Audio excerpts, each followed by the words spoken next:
I can't hear anything. Fine. Good now? Okay. Since time immemorial, the Kalapuya people have been the indigenous stewards of our region, building dynamic communities, maintaining balance with wildlife, and enacting sustainable land practices. A land acknowledgement is a way of resisting the erasure of indigenous histories and to honor Native communities by inviting truth and reconciliation. Following treaties between 1851 and 1855, Kalapuya people were dispossessed of their indigenous homeland by the United States government and forcibly removed to the Coast Reservation in West Oregon.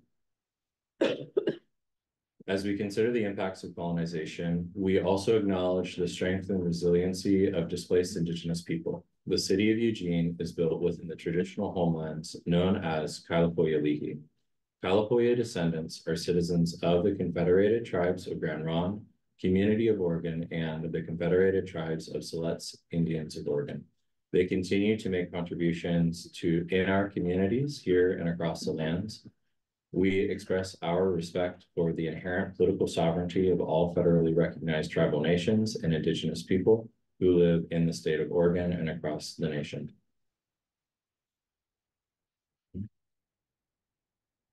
Thank you for participating.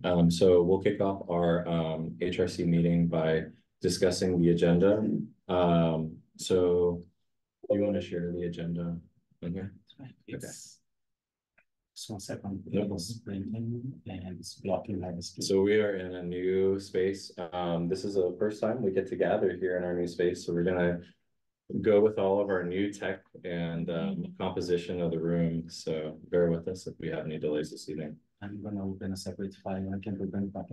Okay. So I will pull up. I have my laptop right in front of me.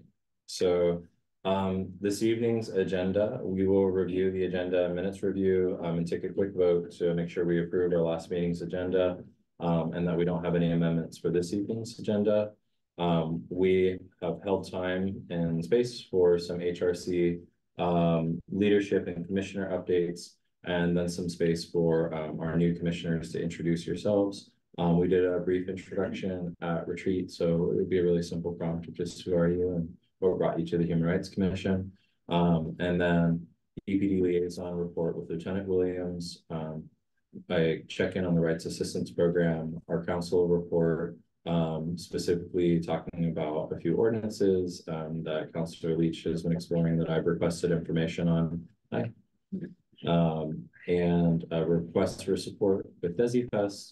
We'll be discussing Commissioner Hawkins' resignation and the community impact associated with that.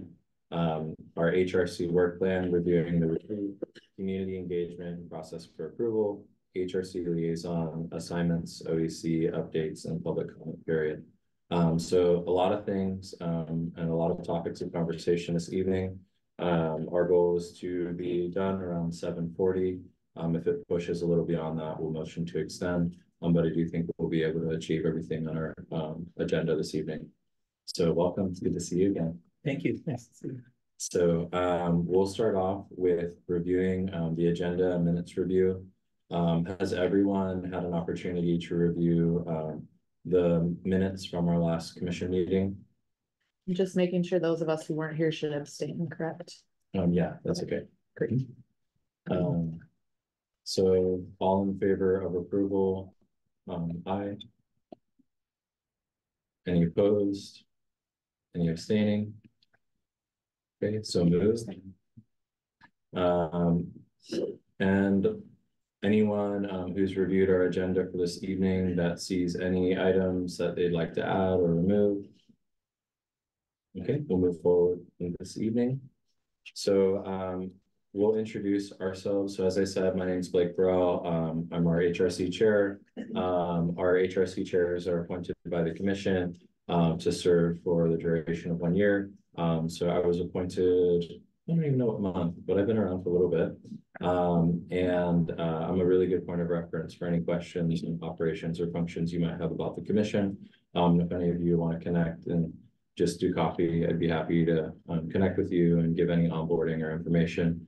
Fabio, Melissa, and Mia are our city staff. All of them are supporting us in different capacities. So if you have any questions on the engagement with staff, feel free to connect, and they'll share with you a little bit about what their role is in supporting the commission. Thomas, I don't know if you'd like to introduce yourself. Sure, thank you, Chair. My name is Thomas Hura. I am the Vice Chair here. Just a little bit about myself. I'm passionate about homelessness issues, all sorts of human rights issues, performing arts, music, things like that. I'm an unarmed security guard as one of my jobs, and I'm also a dishwasher. And so I'm very working class. And it's been really an honor to serve under Chair Blake, who kicks ASS. I'm here. Unfortunately, probably have to leave at 6:35 today. But yeah, just really glad to be here, and looking forward to meeting everybody. And I use they, them, and he, him, and she, her pronouns. That's me. Good to meet you. Thank you. So any other commissioners? Let's just go around the room and then we'll hold some space for new folks to introduce yourselves as well. I'm Kiana Kabuko. This is my second year. What brought you to the commission? Okay. Yeah, that could be a problem. I was interested in the Human Rights Commission because I'm actually from Southern California, so the diversity here is much less than it was, or I should say different than it was where I grew up. And so I wanted to make sure to bring voices forward where I can. Martha Baldwin. I am a brand new commissioner. I am somewhat new to Eugene. We're just starting our third year here. We moved from the Midwest, and I am doing this partly because I want to get more involved in our community. And also I have a passion about people that are living in homelessness, and also people that have formerly been incarcerated and getting them back into the community as well. Good to meet you. Cynthia? Hey, I'm Cynthia Cannon Poindexter. This is the second year. I had to do the math. I came on a year ago, and I'm a retired social worker, moved to Eugene to retire. And I feel that for over half a century, I've been working on human rights and poverty and unhoused issues. So when I retired, it felt to me like this was a good way to support the community. Hi, I'm John Bradley. I'm brand new. This is my first day. I'm a social worker, and we live here in Eugene. I work with veterans. That's been my population for the last almost 15 years now. And we moved here 4 years ago in 2020 from New Orleans, Louisiana. And I spent a couple years down there leading the effort to end veteran homelessness in Southeast Louisiana. And I've taken up that as part of my mission here in Oregon. So I think I first became interested in human rights in college when I was able to write a feasibility study for a small city in Kentucky, Bowling Green, Kentucky, for a substantially equivalent housing ordinance, which they did not take, unfortunately. But landlord-tenant rights in the South are very different than what we have here. And so I'm really glad to be here with you all and to serve the community. Great. Welcome. Hi, my name is Alaire Fajardo, and this is my first day as well. So yeah, I actually was adopted out of foster care at the age of 10. So I was in foster care from about 4 to 10. And so I think that's a really important piece of why I'm here today. I have a heart for the underserved population. I actually am celebrating 25 years of marriage with my husband on the 28th of this month. Super excited. Thank you. We have 5 kids, 2 adults and 3 still in school, and then 1 foster, who's actually my niece. I sit on the board of Everett Chatelaine County as well. I really started getting involved though. I was adopted into Junction City and was raised there, experienced racism there. And then during COVID, some students came forward about the racism they had been experiencing, and it just shook me. And I realized in that moment that I couldn't be silent anymore. And so I ran a campaign, got on the school board, and was on the school board for about a year. We were able to do some really great work, create an equity lens and completely redo the policies and procedures. But there were a lot of people who did not like the fact that there was a woman of color on the board, and I was definitely pushed out through election. I mean, it was a vote, but it was intentional. And so now we live in Eugene, and I saw this opportunity and thought, well, I can get my foot in the door there and, you know, make a difference in some way. So I still have a heart for justice and, you know, just that underserved population. So now I'm here and I'm excited to see what we can do together. Welcome. Awesome. Okay, let's jump on to Zoom. Commissioner Booker, do you want to kick us off? Pleasure, Chair. Thank you for the introduction. My name is Commissioner Dr. Booker. I am a retired Air Force combat veteran. I'm also founded and run a nonprofit that focuses on food deprivation called King Silky's Blessing Boxes, where I deliver food boxes to families in need. I'm a Black community advocate, connector, and historian here in Eugene and throughout Oregon. I'm a former governor or Senate confirmed and governor appointed state commissioner, where I served as vice chair for the Oregon Commission on Black Affairs. And also served on the police commission before switching over to being on the Human Rights Commission full time, where I now liaison to the Eugene Police Department as well as the Civilian Review Board. So I look forward to working with you. Glad to be here. Thank you, Chair. Thank you, Commissioner Booker. Commissioner Lowe. Hi, everyone. My name is Jackie Lowe. I've been a resident of Eugene for about 9 years and worked in the nonprofit sector for the majority of that time, and now work in administration. And I was connected to the HRC through the Homelessness and Poverty Work Group. I've been on that work group for a few years, and I'm really passionate about tenant and renters protections and helping to serve our community. Thank you, Commissioner Lowe. And Councilor Leach. Thank you, Chair. Yeah, my name is Lindsay Leach. I'm the Eugene City Councilor for Ward 7. I was appointed to the City Council in December 2022, so coming up on 2 years, and then was appointed by the mayor to the HRC upon my request. And I am also the executive director of Well Mama. We provide peer support services for families and caregivers. And I am greatly appreciative of this commission and the good work that you're all doing. Thank you. We appreciate you too.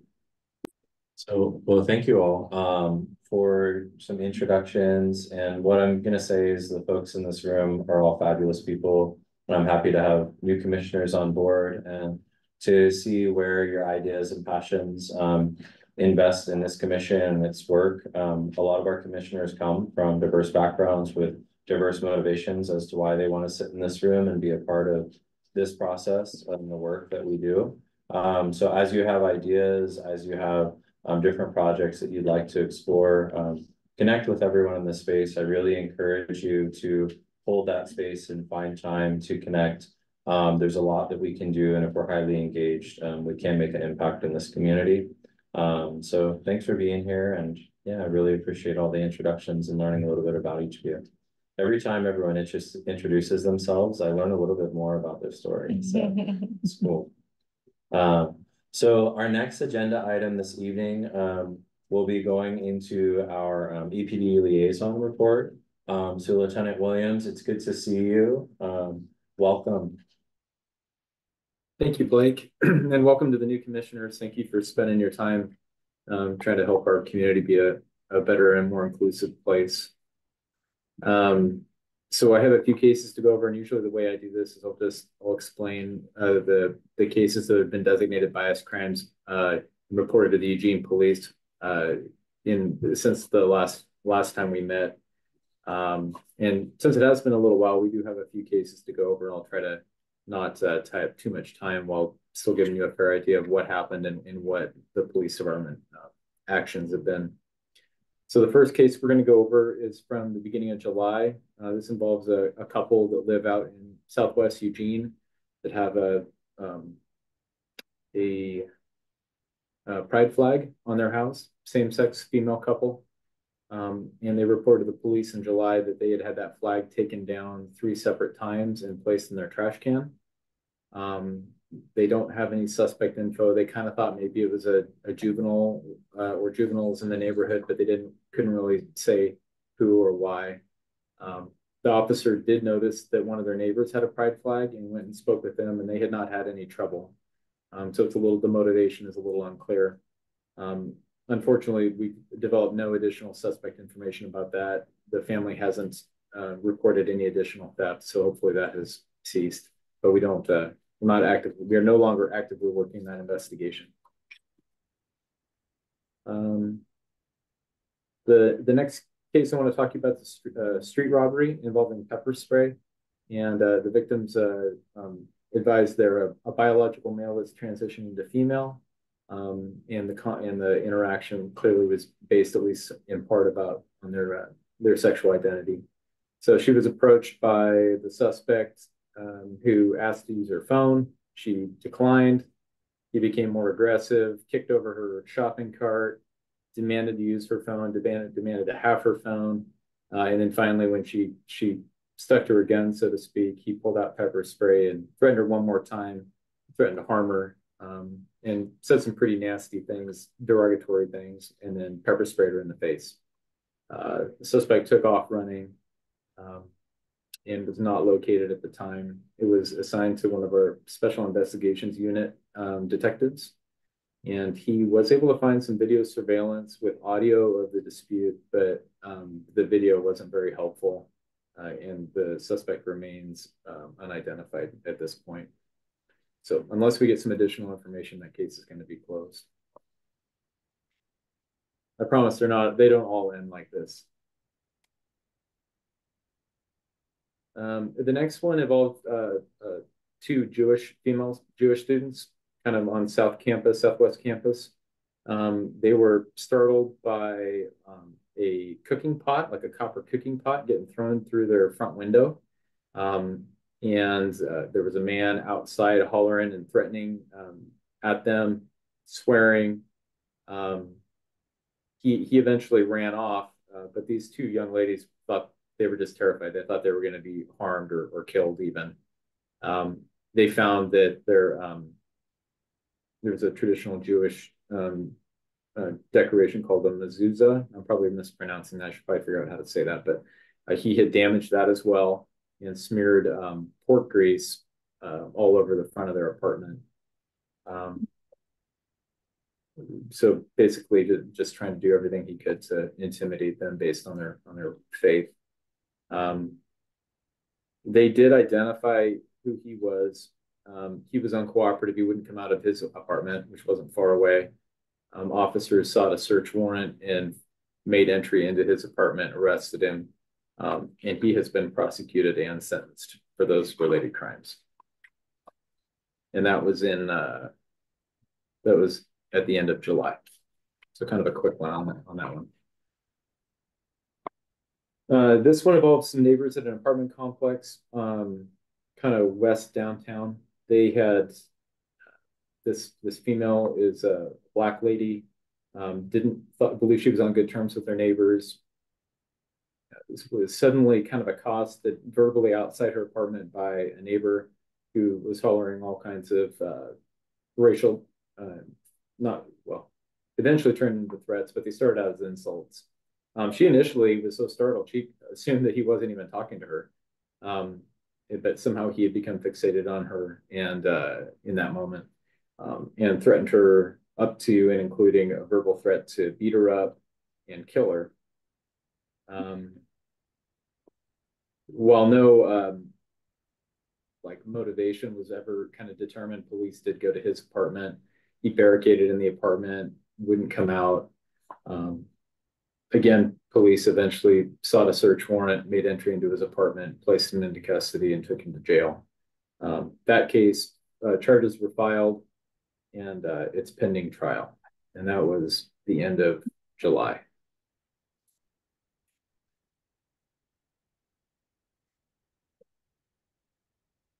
The next case took place in downtown at the very end of July, at the Spectrum bar, which I understand is a gay bar, something along those lines.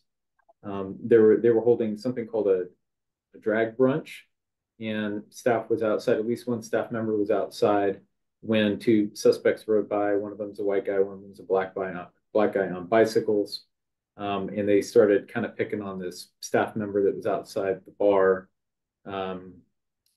calling him gay insults, a lot of pretty vulgar stuff. A lot of these I'm not going to probably share with you guys, but the commission gets copies of these reports. But it was pretty vulgar, insulting behavior. One of them threatened to come over and beat up our victim, and he came close enough that the victim kicked his bicycle, and in retaliation, the suspect threw a cup of water on the victim. That was sort of the end of it. They split, but I remember this case because they got assigned to detectives, and they sent out photos of these guys from video surveillance. My detective unit sergeant wrote me a note that said one of the two has been identified and arrested. They're still working on getting the other guy identified and into custody.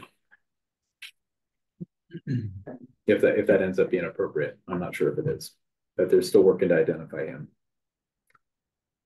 The next one involves graffiti, kind of down on Southwest University, across the street from the Oregon Hillel, which is a Jewish meeting location. They just noticed that across the street, some heavy equipment was damaged by graffiti with the words "Free Gaza" and some anti-Israel statement. That is unlikely to fit our bias crime, both by policy and state statute. No suspect's been identified, and that case is currently suspended. The next case took place in mid-August downtown during the Pride Festival, and as Pride Festival participants were preparing for the beginning of that in the march, they apparently woke up some unhoused men that were laying nearby, and one of them became pretty disorderly and began insulting the Pride goers, and then that escalated into threats to harm them and even kill them. Officers that were kind of assigned to keep the peace down there were notified, and they located this guy, and he continued to be disorderly with them as well, and they ended up arresting him.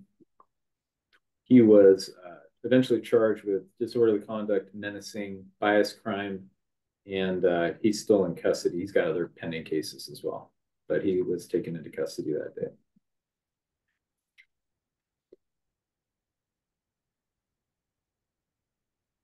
Near the end of August, there was a case way out in industrial West Eugene, where white pride and Nazi and anti-gay graffiti was written on some of our local businesses over there.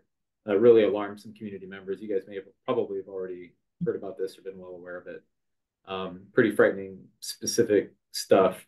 The suspect in that case has been identified. We think he's been identified. He's connected to some other graffiti downtown that's related to other things, and is currently wanted. It sounds like they're going to be able to tie him to both cases, but he's kind of in the wind right now. We're trying to find him. He's an unhoused guy that kind of moves around. It's a little hard to locate him.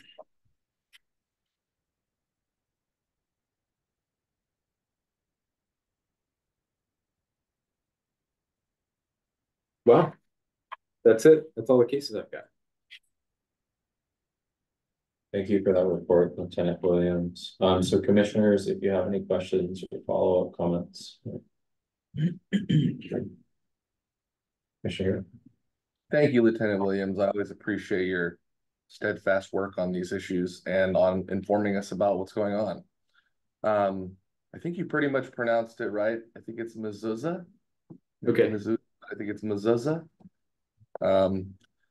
And I think on the first case, just wanted to make a comment. I think you know this, but just for the sake of brevity, for your own sake, and informing us about the case, if another family had a pride flag and it was up and they were not targeted, I don't think that necessarily complicates the motive about being an anti-LGBTQ attack, because taking someone's pride flag 3 times and putting it in the trash seems like a fairly clear motive, and there's a lot of pride flags around town, so they can't attack everyone. Noted. Some of them might, you know, so I just wanted to make that comment. Otherwise, I think, you know, these are harrowing and challenging things to hear about. They go at so many sectors of our community, and I appreciate your attention to detail. And everyone else, if anyone else has questions or comments, I'll yield. Thank you. Commissioner Booker. Oh, yes. Thank you, Lieutenant Williams. Is there, Mike, I just have a question. Is there anything from a human rights perspective that we can do to help in these liaison reports that you give us in order to better support the reports that you read off to us? Because I know you give us these reports, so what I want to understand, is there anything we can do to help further support you in these reports? Yeah, thank you for offering that. I haven't heard that before, and I appreciate your willingness to work with me on that. I think what I would say is I'm trying to provide a service to you, and so if you have questions, please be willing to ask them. I worked with Dre, and now Fabio also is a liaison. So if you guys have, and sometimes people will have specific questions or be sensitive about a particular issue, and just to ensure that I'm prepared to talk about it, or that it's something that that is on my radar, please communicate that through your chair or through Fabio, and so I can make the most of the time I can give you. And if there is something about my presentations that you'd like to see different, you can also communicate that. I want to make sure that you guys get the most out of the time I can give you for your purposes. Thank you, Lieutenant Williams. I think my question, just following up, so we've heard a variety of advice incidents that have happened in our community, and I was wondering what follow-up with those households has looked like from the city of Eugene, if there's been any follow-up or connection supports provided to those individuals impacted. Any follow-up is depending on the victims requesting that. So usually the EPD detectives will give them a card with all information, and it is victim directed. So we do not copy, we do not go after them. Okay. Have any of the households followed up with the city for support? No, not recently. Okay. Except for cases that were non-criminal that came directly to our office. We also wouldn't know of all of them because the prosecutor's office provides victim services. Okay. Thank you. So I know in the past we've been able to offer or work with them on funding sources for putting up security cameras for locations that are being hit. And I know that is sometimes a way that we can support them in a real tangible way, especially if an incident's ongoing. Thank you, Lieutenant Williams. So any further questions or comments? Okay, thank you. Thanks for your detailed reports. Appreciate your presence. Good night. Thank you. Take care. Our next item on this evening's agenda is our Rights Assistance Program updates, which will be led by city staff. So most of the information we can share today is just in terms of trends that we are seeing. The reports that we have been receiving in our office have been mostly of hate speech, and most of them happening at city facilities, the most common ones at the Eugene Public Library. We have received a few calls regarding housing discrimination, and we direct that to some other agencies to investigate. We do not get a report on what happened in those investigations. This Friday, I'm meeting with the coordinator of the state hotline for bias crimes and incidents, and we are working on a 6-month report. So for the next meeting, you'll get like data for the first 6 months of this year and an analysis of the trends that we're seeing being reported from Eugene. And if you have any curiosity or questions like me to discuss with state staff, that meeting is happening this Friday at 2 p.m. So send me a question before that time and I can make sure to ask them. Okay. So with that, I had a question around what does your office's frequency of engagement with the DOJ and state staff look like for those types of? Usually like a monthly or bi-monthly check-in. Okay. Just to see if there's anything we can help or as needed when they have a case for which they need more localized support, they will let us know. But those have been very few. Okay. Does anyone else? I have a question, but I'm not sure, Chair, if I'm directing it to you or to Fabio, so I'll direct it to you both. You know, Brooks McLean of the Eugene Pride contacted me twice on 2 different issues, and I forwarded his emails. And now I'm not sure what the process is. I'm not sure what happened to his inquiries. So the email that you sent me, I did reach out and follow up, and I haven't received any communication back regarding the incident. I believe there was some communication with the city of Eugene surrounding that prior to the Pride event. And the issue I think was surrounding, there were 2 pieces, correct? There was a bias incident and then there was the Pride event itself. Yes, and the Pride event concern had to do with the Eugene Police Department. So I don't know, that could be a completely separate process. I'm just not sure. I'd like to follow up if there's anything I can tell him. Okay. If I may. Yeah. So Brooks has been in contact with EPD leadership and the city manager's office, and so I know there's a group of folks that are following up with. Thank you. So it's being talked about. Yes, thank you very much. Has there been any request for Human Rights Commission input or any liaison with the Office of Equity and Community Engagement and that correspondence with EPD? No, Lorna was at the table for some of the conversations. Lauren is a staff member of our team in Office of Equity and Community Engagement, but otherwise, no. Okay. Thanks. Anyone else have any questions?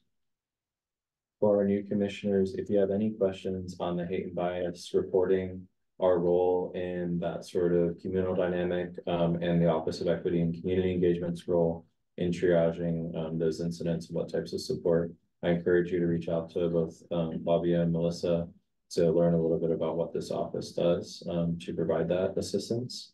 If anyone in this room does receive a hate and bias incident or report via your email or anything, you can direct that individual to complete that form and then get plugged into those assistance frameworks. There's a couple of layers of complexity to it, so if you have any questions around it, happy to explain. And if you're interested in maybe the state level or DOJ engagement, your city staff are going to be your best points of contact for what that hotline looks like. So, well, thank you for that report and answering those questions. We will move directly into our counselor report. So for folks that are new to the commission, Counselor Leach is our city council liaison who is bringing information and updates from city council to help our body be an effective liaison to city council. So Counselor Leach, thank you for being here. Thank you, Chair. Yeah, again, thank you for giving this time and space for us to talk about kind of our agenda. And last night we had a public hearing on our accelerated MUFTI program. The chair and I spoke at length about kind of the pieces of that could be impactful for accessibility in housing. And I don't know if we want to go in depth into that, but we are still into collecting testimony for that accelerated MUFTI program, which gives it's basically our multi-unit property tax exemption, but the accelerated portion of this particular ordinance is that we will reduce the amount of time that it takes for someone who wants to build housing through a variety of mechanisms. So it's kind of just kind of making it faster for them to get the approval, as well as reducing kind of some of the requirements in terms of, it used to be you had to build 5 units. Now you only need to have 4. You can take old buildings or rehabilitate them and create more housing units. And I think the interesting thing that I learned last night is there's a pretty significant push from some of the community to reduce the public benefit requirement of that application process. And the public benefit is that developers are required to either build affordable housing in their project or pay into our Affordable Housing Trust Fund. There's a green energy building requirement, and then talking about kind of labor and how we are requiring contractors to submit their how they're paying and fair wages. And I think there's a lot of room in this to personally to be able to go farther with labor standards. It's a lot of the Western Carpenters Union members came and they talked about poor working conditions and poor wages and being paid with cash at this like 3rd and 4th tier level of contractors. I'd like to see public dollars ensured that we are supporting fair wages and benefits for people who are building our housing. And I think the public benefit pieces to this property tax exemption are important as well. So, I mean, and those are my personal thoughts. We have a lot of time we will have another work session to talk about that at the council level. But I wanted to kind of give you a breakdown of the community's response last night and let you know that there is opportunity to continue to submit testimony in maybe what the commission feels about this project and this ordinance. So there's that piece. And also at the top of my mind right now, what I've been spending a significant amount of time working within the community on is a fuel transloading station that's proposed to go into the Trainsong neighborhood, very close to Trainsong Park and Opportunity Village. And this project would, it's being marketed as a clean fuel distribution, but there will be kind of 24/7, 365-day access for big tanker trucks to be coming in and getting fueled up, filled up with different types of fuels right there in a residential area. And a residential area that historically is, very working class. It's very,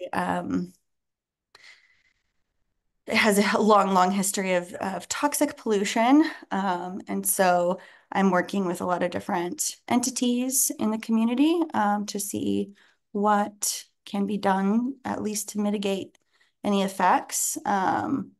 And so, you know, that's the top of my mind. I'm happy to also answer questions about any agenda items that are coming up. I'm going to pull up the agenda right now. Sorry. Vice Chair here. Is this an okay time for a question? I didn't mean to cut you off. Yes, Okay, please. great. Because I'm like searching for Awesome. I also want to briefly, before my question, just say, like, for any new commissioners, I think it takes a little while to get your sea legs sometimes. I ask tons of questions that I'm like, is this a silly question? Am I just being ignorant right now? It's okay to just plunge forward, ask a question. Regarding the MUPTI, the multi-unit property tax exemption, and people, you said there's some I don't remember the exact phrase you used, but there's a lot of support from some people in the community about removing the public benefit requirement to achieve that tax exemption. And this is the first I've heard of that, of a group of people wanting to do that. And in my head, right, naturally, I'm like, that sounds Machiavellian. That sounds like, but people in our community probably want to do good things. So just, can you say more about why they want that removed? Or I'm not asking you to take a position. I'm just kind of curious about why they are coming together to ask for that. Thank you for that question, Commissioner. That's a really important question. The idea is that people want housing built as quickly as possible, as efficiently as possible. And this is a tool to do that, to make sure that, you know, a larger group of people who are building housing have the ability to do that. And the thought is that, hey, if we really are pushing really hard to build housing, the requirements for the public benefit might be too costly to be able to move forward with some of their projects. So if we reduce the public benefit requirements, we might be able to get more housing more quickly. So that is the primary argument for the folks that are advocating for that. Thank you, my counselor. I appreciate it. Ward 7 strong. Okay. Yeah, thank you, Councilor Leach.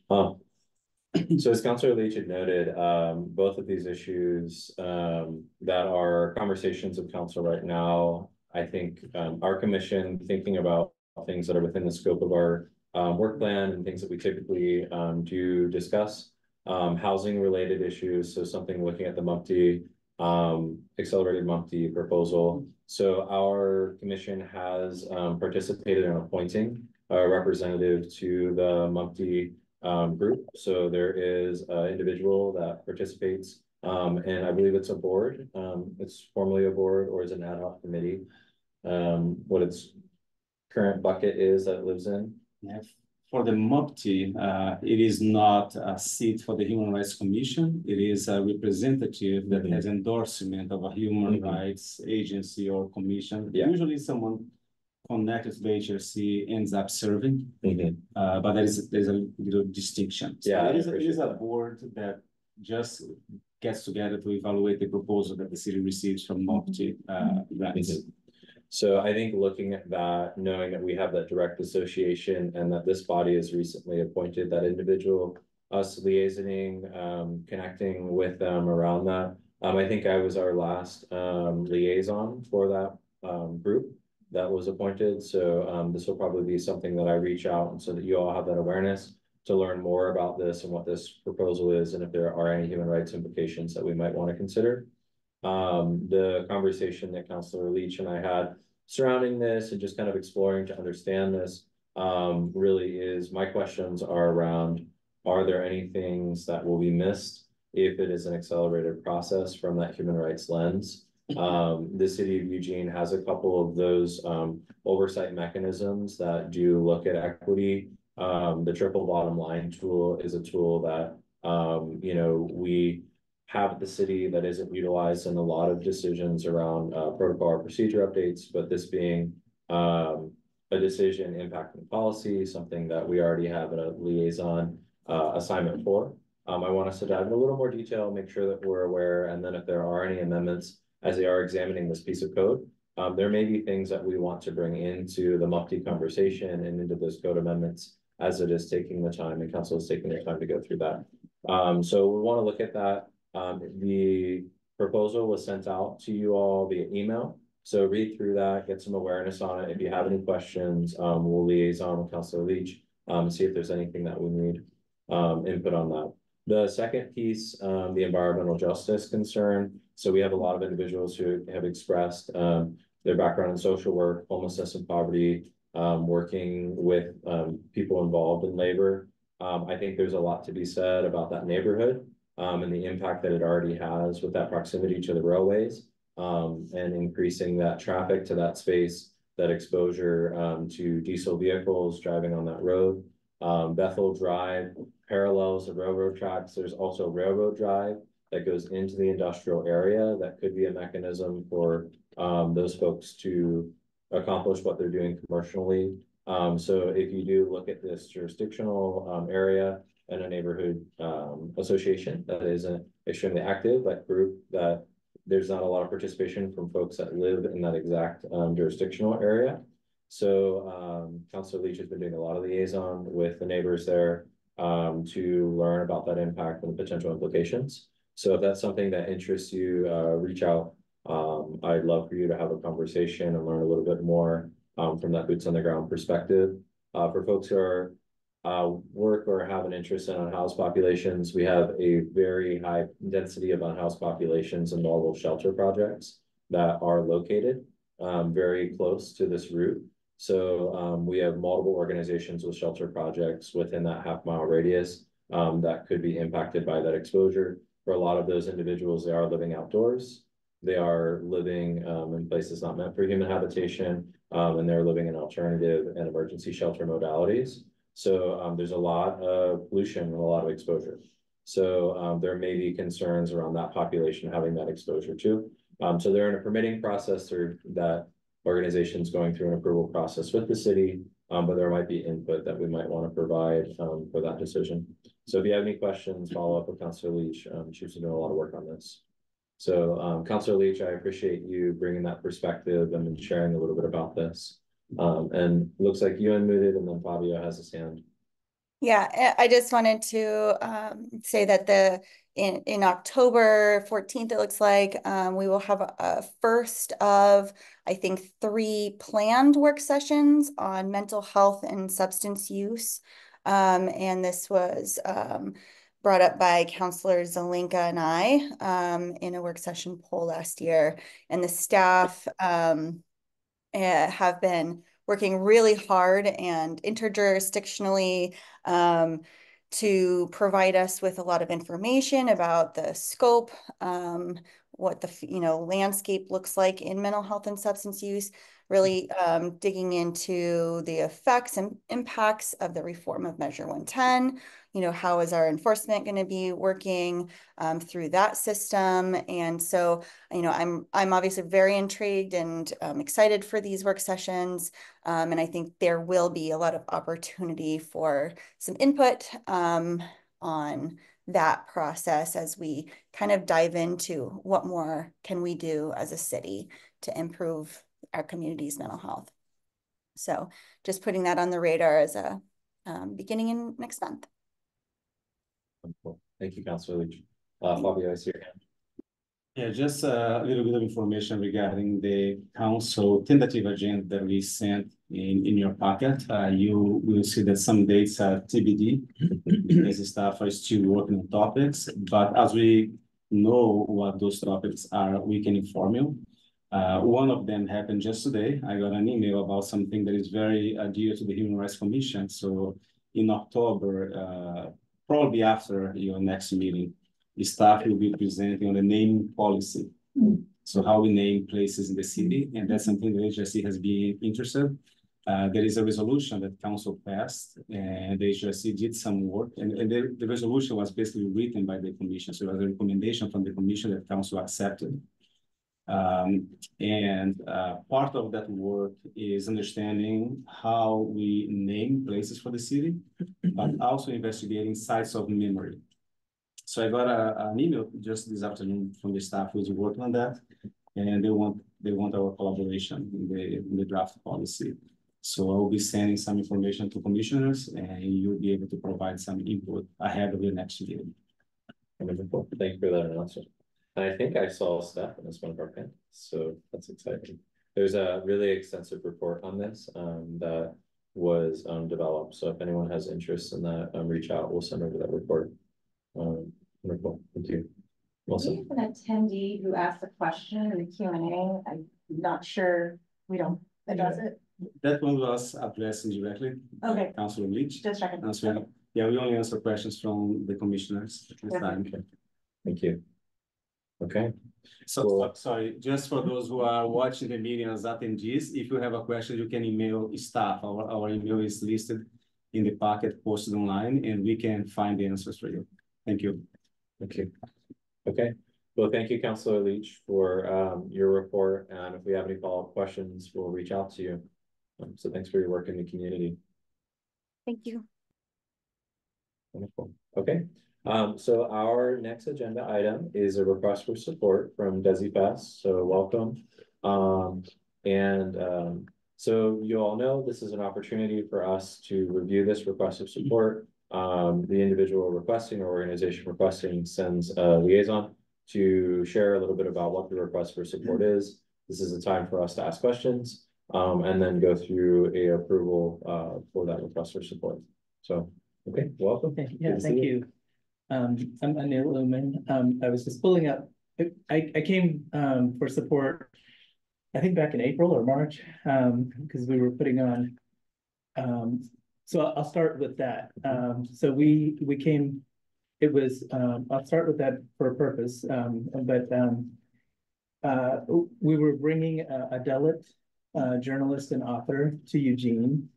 And it was going to happen on I was looking for places, and we partnered the Oregon Cast Abolition Collective, DesiFest, and the Eugene Public Library. But when I went to the Eugene Public Library, they said Tuesday night. I needed to do it Tuesday night because that's when she was coming. she was traveling the Pacific Northwest. They said Tuesday night is the worst possible attendance night that you can pick. We have standing room only.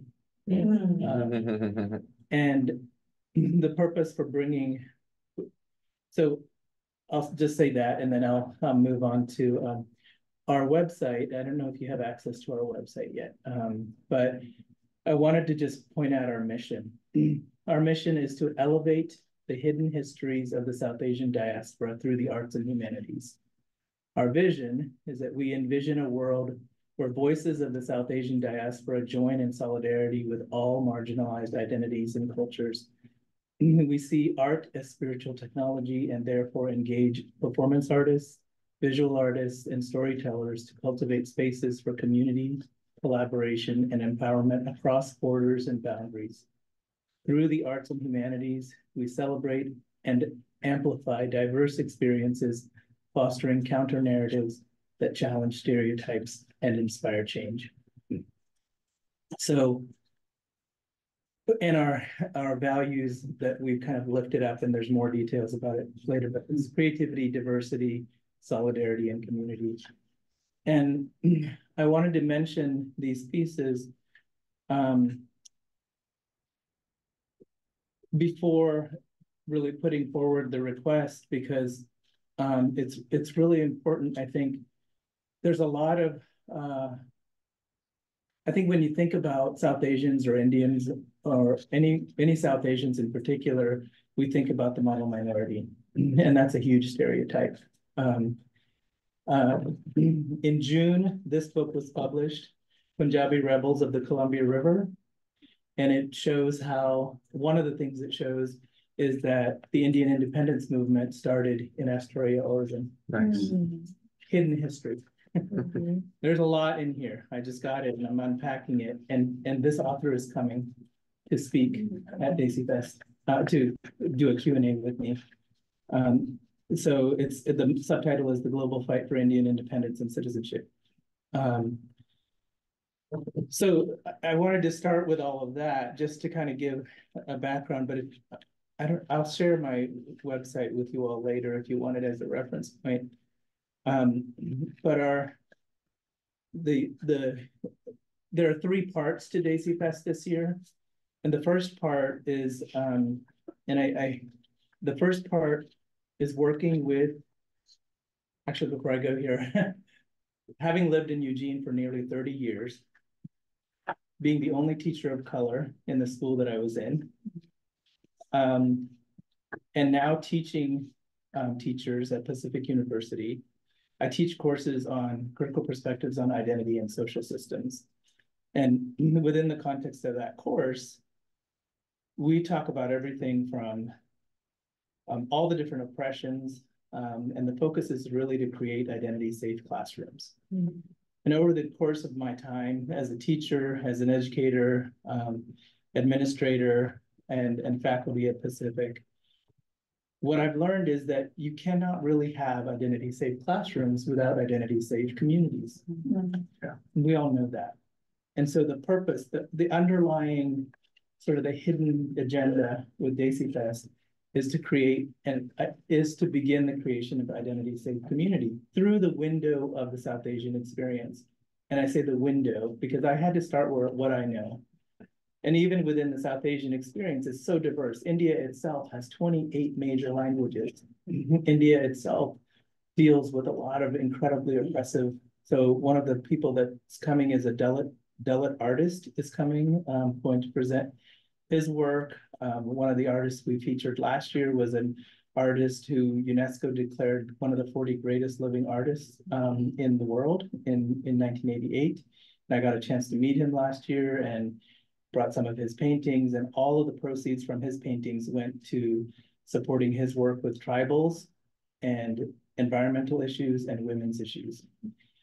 And so there's that global connection that I think we can't do without. And eventually, as we grow, I really want to address hunger and poverty in Oregon, because I come from Kerala, which is a state in India that is nearly 99%. It's 99% literate.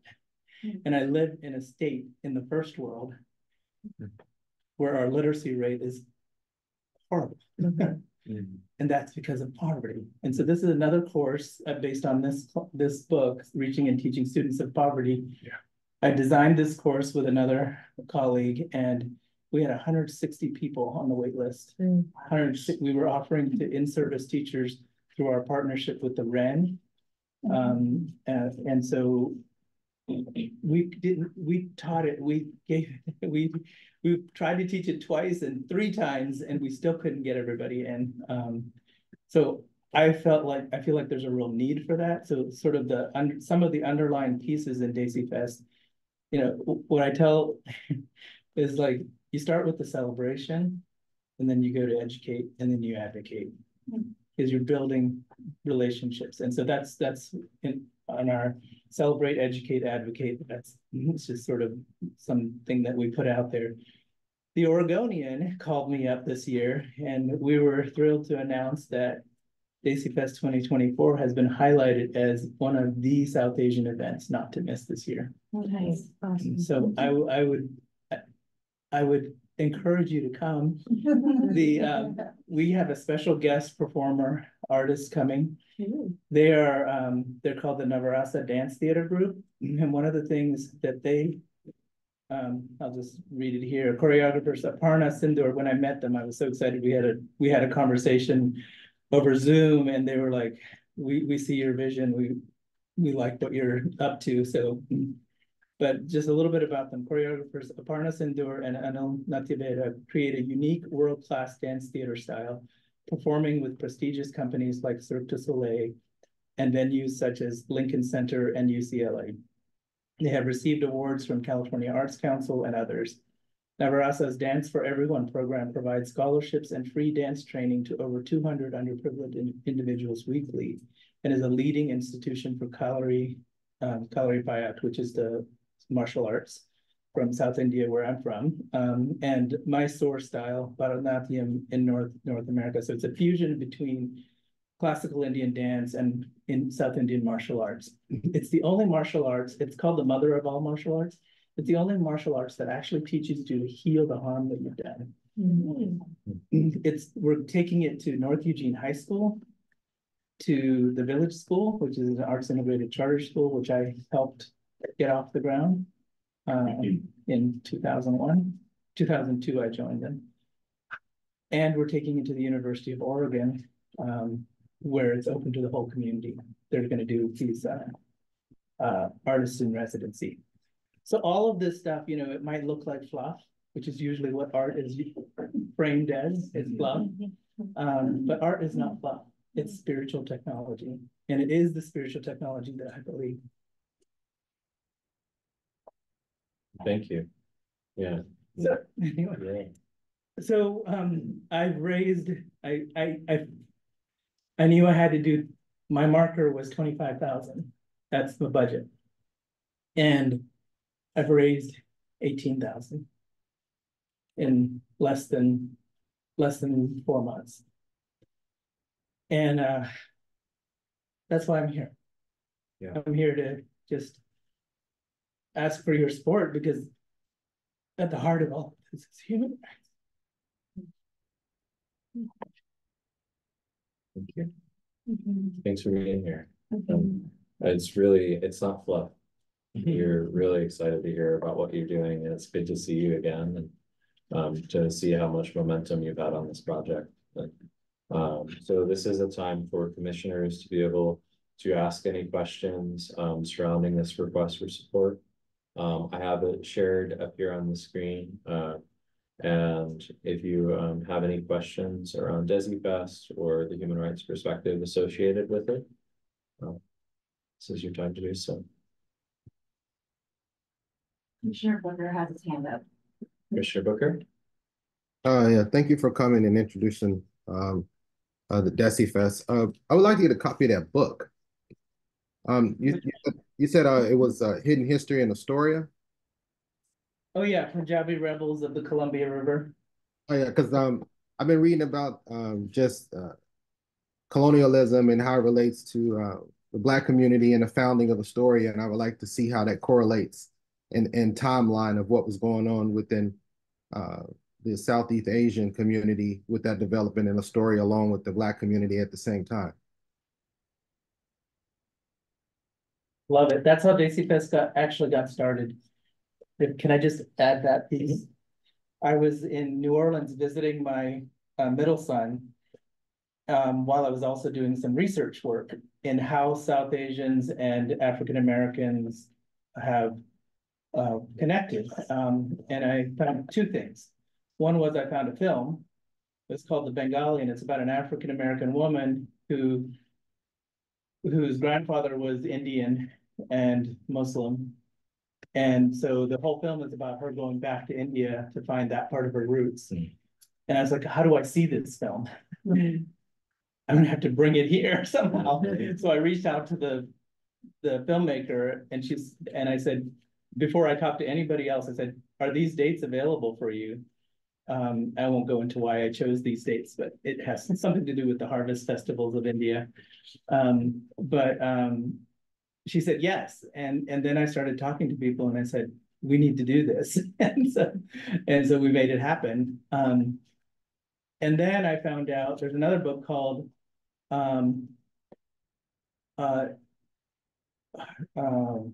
Bengali Harlem, and in Bengali Harlem, they talk about how people of South Asia came in the 1800s to Boston, New York, and New Orleans, and Charleston, in between all these places. They married into in New York, they married into Puerto Rican Catholic families. They were men, and in New Orleans, they married into African American Catholic families, and that's where that film came out of, was one of those stories. And Bengali Harlem is also on PBS if you want to check it out. It's the one story from the book. So Hidden Histories, continuing to bring them out. So thank you. Thank you. Do any other commissioners have any questions? I know after a certain amount, if it's approved, that the commissioners have to have some kind of involvement or please. Yeah, what would that look like besides attendance? You could, I mean, it could look like a bunch of different things. I mean, you could have a table at the event. You could say something at the event. I would welcome, I've reserved that for people who are giving larger amounts. But in the case of human rights, you could certainly say something at either of the, I mean, we have the community event, which is from 1 to 4, sorry, where we're going to have performers from our community performing regionally as well. There are some folks coming from Portland, and then we have the evening performance with the artists that are coming from LA. So you could speak at either one of those or both. I don't want to get too many speakers because I want to get to the show. Yeah. That's true. Yeah. But yeah, you're welcome to do either of those. Anil, you are a bright light in the community, and I really appreciate your request. Thank you. And you also go by Thomas sometimes, so that endears me to you even further. I do have to get going, but I really appreciate the request, and I would like to vote on it, so I'm on Zoom. Okay. Thank you. Great. Thank you, Thomas. Yeah. Okay. So we, I think we're at the stage where we look, whether we want to approve this request. So this is a request at $1,000 in support of Desi Fest. Is there any budgetary pieces or items you'd like to? Yeah, just provide some information, especially for the new commissioners. So our office has a budget for community engagement, and we make some of that money available for the commission to sponsor events that further the mission of the Human Rights Commission. For small grants or just endorsements from the commission, it is a simple process. If people are asking amounts over 500, for example, based on the update we are making to the bylaws, that would require commissioners' participation at the event. So it is at your discretion. We have about $8,000 available. Usually 3,000 of those would go for the commission's own events. So the Human Rights Day celebration, the Homelessness Work Group usually has an event, and about 5,000 for community events. So that amount was increased for this cycle. Okay, that's per year, per fiscal year. Thank you. Yeah, thank you for that. Okay. So would anyone like to put a motion on the floor? I am motion to approve for the full amount requested and the participation of HRC members tabling and or sharing at the event. Do you have a second? I'll second. Okay, we have a second. Commissioner Booker, we will leave it open to discussion. No, I'm done discussing that particular. I agree. Okay, so if there's no further discussion, all in favor say aye. Aye. Any who do not approve? Any who abstain? Okay, wonderful, so moved. So yeah, Thank you so much. I'm so grateful. yeah, thank you for being here and thank you for sharing. Thanks. We're Melita excited for the will event. follow up with you. Sorry, Melita will follow up. Thank you. Great. Wow. Chair. I'm very excited that you all will actually be a presence there. Sorry, we also need to know who is available to attend the event. That's one condition of the approval. Okay, and I do see Commissioner Booker, I see your hand up. You said October 5th. Commissioner Poindexter as well. Okay, at least two. That's the requirement. Thank you. Okay, Commissioner Booker, I see your hand. Oh, yes. I would just like to say, like, it's good to see like these requests coming through. And I recently saw online in pictures of the OECE.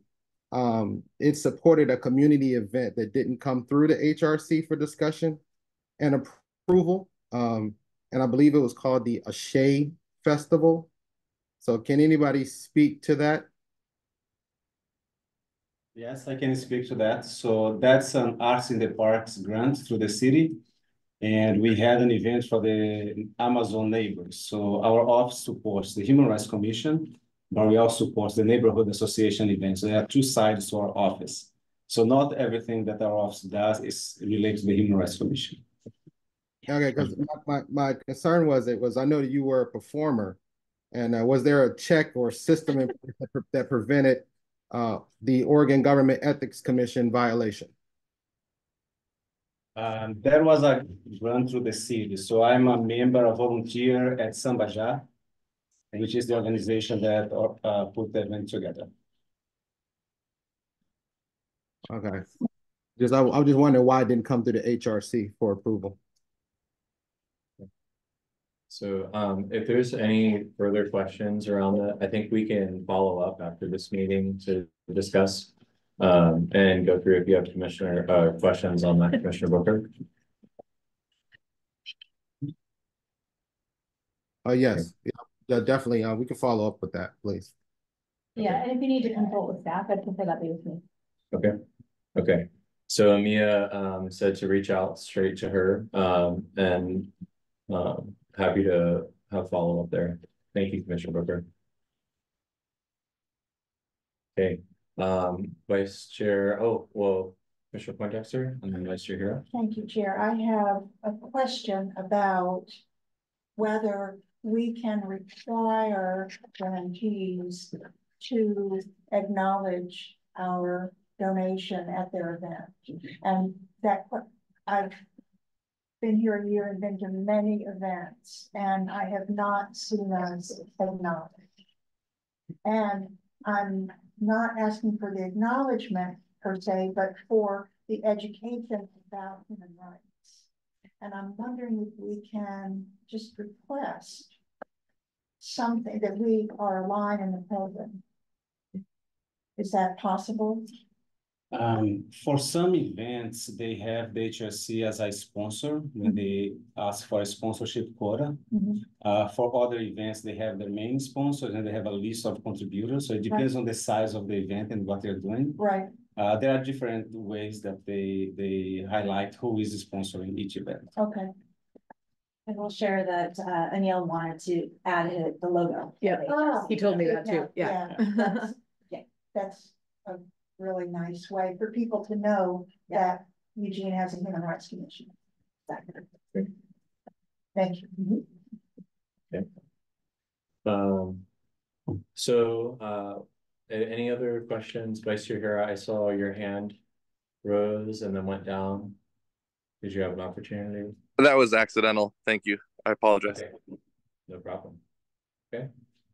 All right, y'all. Well, we'll transition into our next topic of conversation, which is looking at Commissioner Hawkins' resignation and the community impact surrounding that. I know that Councilor Leach will have to likely recuse herself from this conversation since the resignation does involve some frustrations with the termination of a City of Eugene staff member, and City of Eugene staff are limited in what they can discuss regarding human resources related issues. So I want to acknowledge that this may be an uncomfortable conversation or a complicated conversation to have, but I wanted to make sure everyone was aware that Commissioner Hawkins did resign and the reasons why he did resign. And then take some time to discuss the impact of that in the community more broadly, and for our commission to talk a little bit about that and amplify the perspective of a staff member who was terminated, who was our previous staff liaison. So for anyone who's interested in participating in that conversation, we're holding space to do so. So I will share screen on Commissioner Hawkins' resignation letter so that you all are aware and just so that we can see this. So for folks that are not aware, so Damon Hawkins was a commissioner on the Human Rights Commission. He is the president of the NAACP, and over the summer months, he did resign from the Human Rights Commission, largely around moral and moral concerns around personnel decisions made in the Office of Equity and Community Engagement and with the city of Eugene. So his resignation letter was sent to our HRC leadership as well as some political leaders at the city of Eugene. And the primary motivation for this was what he characterized as some problematic communications with the NAACP by the Office of Equity and Community Engagement, and has voiced some really significant grievances surrounding the termination of Dre Charles, who was our previous liaison with the city of Eugene. So for folks that are not familiar with Dre's narrative and what he perceives to be acts of discrimination by the city of Eugene, he has outlined his perspective through a tort notice that can be requested through public record. And that's not something that we can discuss with the city staff here. There's legal obligations that they have for discussing human resources related matters. So for folks who have inquired with me or wanted more information on those circumstances, the best mechanism is reaching out to that previous staff member himself or reading through that tort notice that's available through public record. As we look at this, our commission does have an obligation to look at acts of discrimination or potential discrimination and hear grievances of members of the public, as well as things that are voiced by City of Eugene staff. So looking at this, it's really important for our commission to address this and to be aware and to acknowledge the experiences of that. We ultimately don't have any decision-making authority around personnel decisions. That position itself, the commission can participate in the recruitment process. So it can be part of that, that aspect of recruitment. Positions like Melissa's, positions like Dre's, we are invited to participate in recruitment and onboarding, but we are not involved in the review or retention process. So our commission is separate from the City of Eugene when it comes to matters of termination, resignation, or HR issues that might be presenting themselves. So that you all have the awareness on our engagement with that. Looking at this, I wanted our commission to have that awareness. And I know multiple folks have voiced grievances and concerns and have questions around this. I also want us to be able to take some time to amplify Dre's work. I can speak from personal experience. I've read the performance improvement plan. I've read the tort notice. I disagree with a lot of the characterizations of his performance, and his engagement with the commission was that of professionalism. He was one of the most effective municipal staff I've ever worked with, and had performed beyond expectations. And it would be unfair for me to hold this position and this position on our commission and not acknowledge the amount of effort and time that Dre put into developing this body and to get us where we are right now. Dre was an effective steward of his position. He was a wonderful liaison for our commission. He was culturally responsive. He took what we brought as a commission forward professionally and liaison effectively. It was exemplary service in my experience, and I think it's a damn tragedy that he was let go. And I think that it outlines concerns I have around the accessibility of jobs in government.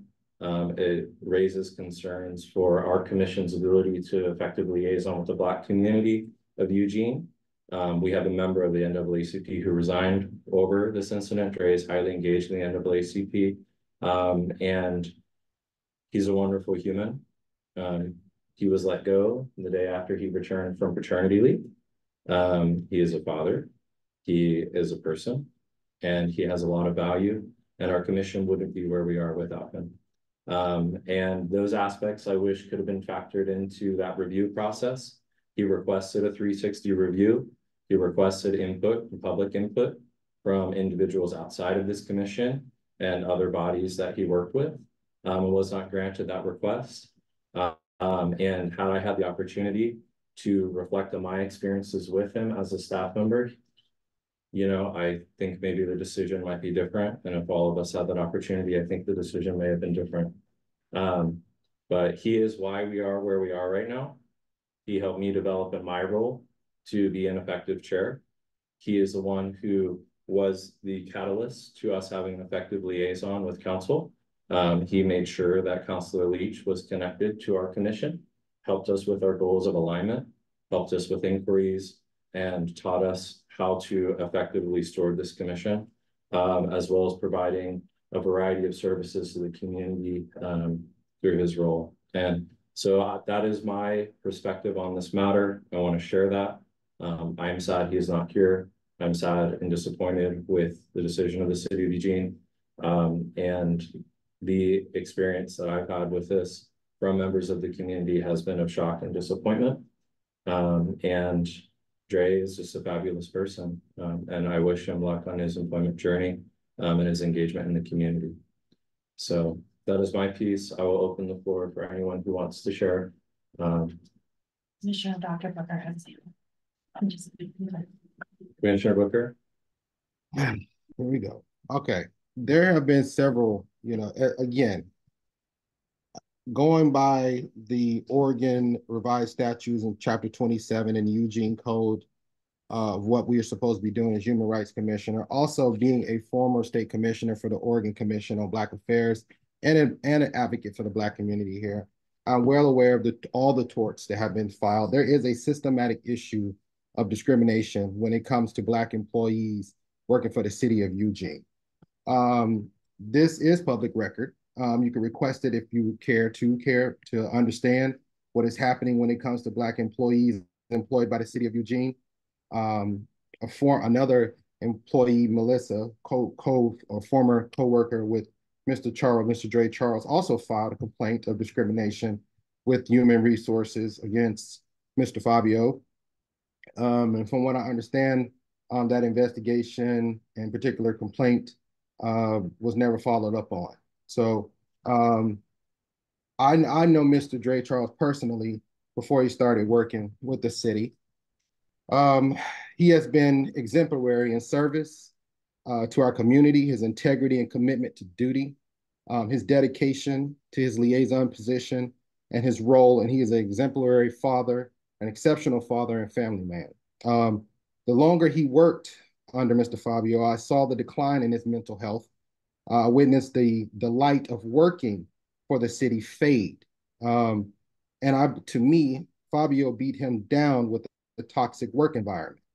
I witnessed myself, Mr. Charles, social and professional confidence fade to the point myself and other members of the Black community have reached out to him before he got fired unfairly and unjustly because we were worried about him and his mental health and how he was feeling.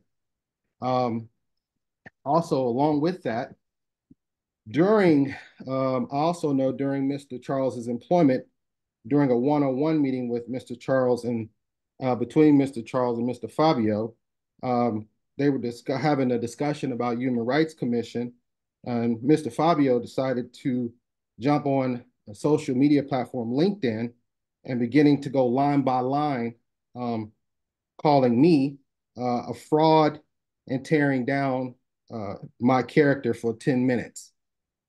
This is unprofessional, discriminatory, and disgusting.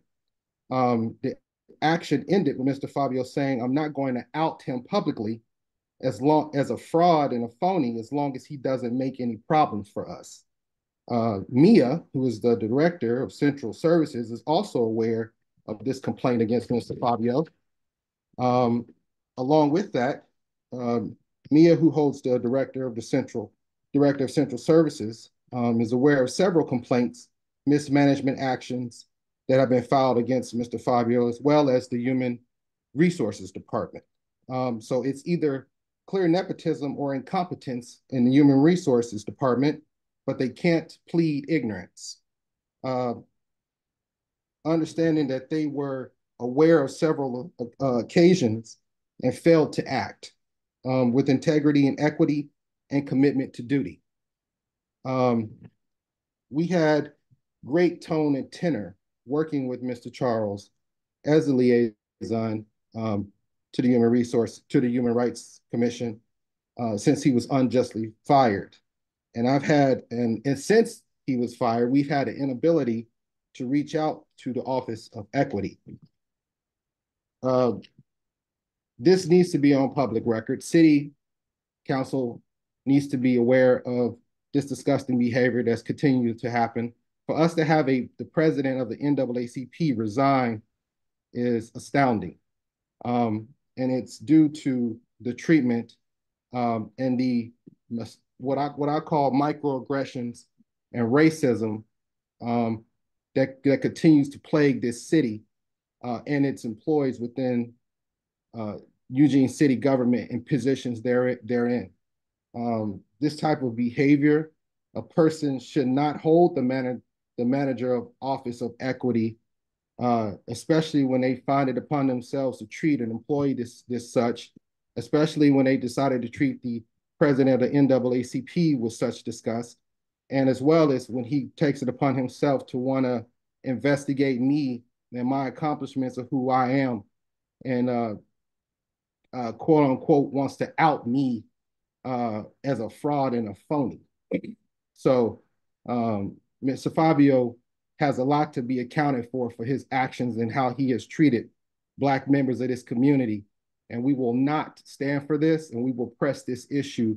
And like I said, there have been several torts filed with this city that we will be following up on to make sure that these type of people working within the city and our government are outed for the character that they are and can't hide behind microaggressions and racism and shielded management and human resources departments that display incompetence and nepotism. So I want that to be on the record, that this is disgusting. His behavior is disgusting. And we will be following up on this, on Mr. Fabio, his management, and the Human Resources Department for their inaction when it comes to Black employees and other members of this community. Thank you.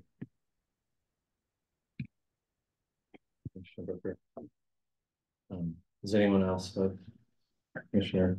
I would like to say I agree with a lot of what you're saying, Chair, and this is something that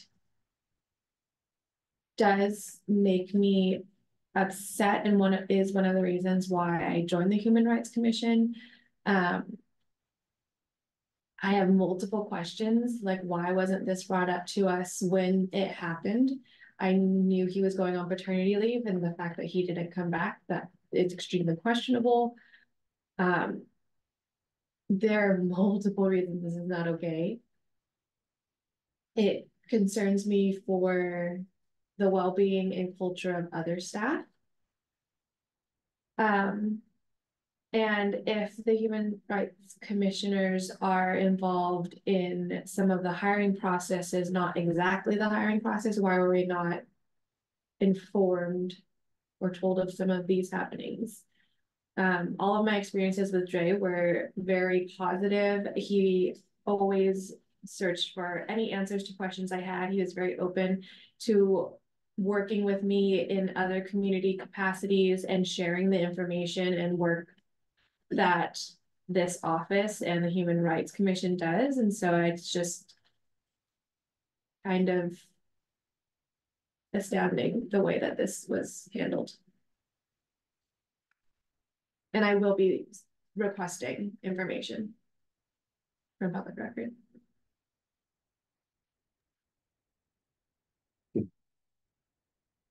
Our chair would also like to ask our city council liaison to take this to city council as a high-level concern, especially within the NAACP, the Black community, and myself as one of the people that were violated by Mr. Fabio's actions. Okay. Thank you, Commissioner Booker. Question. Our staff liaisons covered by bargaining unit agreement? They are not.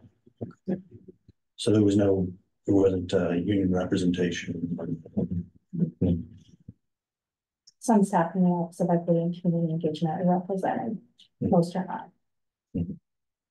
Is there a reason that The positions lie within classifications that don't fall within a bargaining unit. Because of managerial status. FLSA law and managerial status, yeah. Good question. Okay. Commissioner Poindexter. To echo all of the things that have been said about Mr. Charles's competence and that he was just a joy to work with. And I wanted to also acknowledge that Mr. Hawkins' resignation is a huge loss. It's a huge loss to us. So I feel a double blow to this commission. And really hope that we can move in some positive direction with this. Thank you. Thank you, Commissioner Poindexter. Commissioner Caputo. Have any efforts been made by this office to reach out to former Commissioner Hawkins in regard to his statements in this resignation letter? I don't believe anyone from our office, but I believe a mayor has reached out to. I think various city leaders are in pretty consistent communication with him on a number of topics. And if this is such an issue,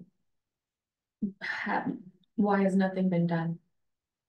If multiple city leaders are involved in this at this point. What do you mean that, what is this?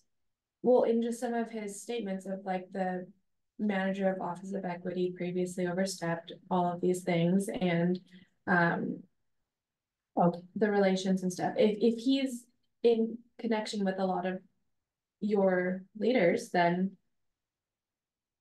why hasn't this been taken care of? Okay, I understand the question. So, you know, certainly I can't speak to specific personnel matters. I'm never going to be able to do that, certainly not in a public meeting. And I will say though, that any time a complaint comes forward in the city organization, that Human Resources investigates and follows up. So to answer a little bit for Commissioner Hawkins, he's requested conversation with the mayor and a couple of political leaders. And there's been some outreach with city leadership around a desire for that conversation when this happened. I don't know if that meeting happened or not. Commissioner Hawkins would have to speak to that. But I know that this was a topic that he did try to engage the city in on multiple occasions, but hasn't been able to have further dialogue.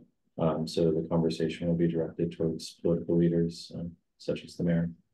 Yeah, and just one clarification. Councilor Leach, I'm sorry, you're in this at the moment, because by charter, the city council and mayor don't have a role in staff matters. That is a delegated authority to the city manager.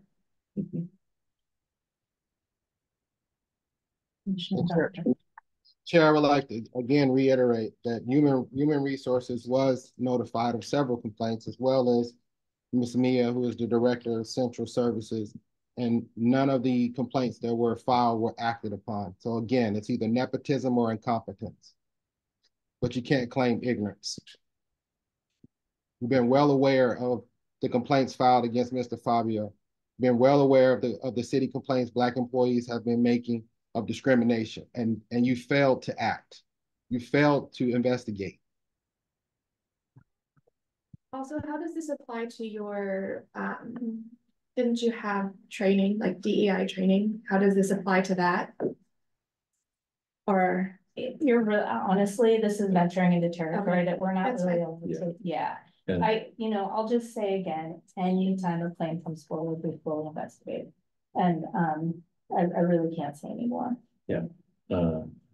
So I think holding this space this evening is us having this opportunity to amplify our experiences with Trey. I think there's a lot of follow-up into this conversation that we as a commission need to have. I think that we need to seriously consider the damage that a decision like this has on people who are living in this community, our relationship with the Black community, our relationship with the NAACP, building trust in public government across historically marginalized groups, incentivizing historically marginalized groups to work at a government that was defined and was created through colonization, a government that is an artifact of colonization of the Kalapuya, a government that has had historically exclusionary practices in employment, and a government that has been working to improve that. But we have an example here where an individual in our community who's a dedicated public servant is not working with us anymore.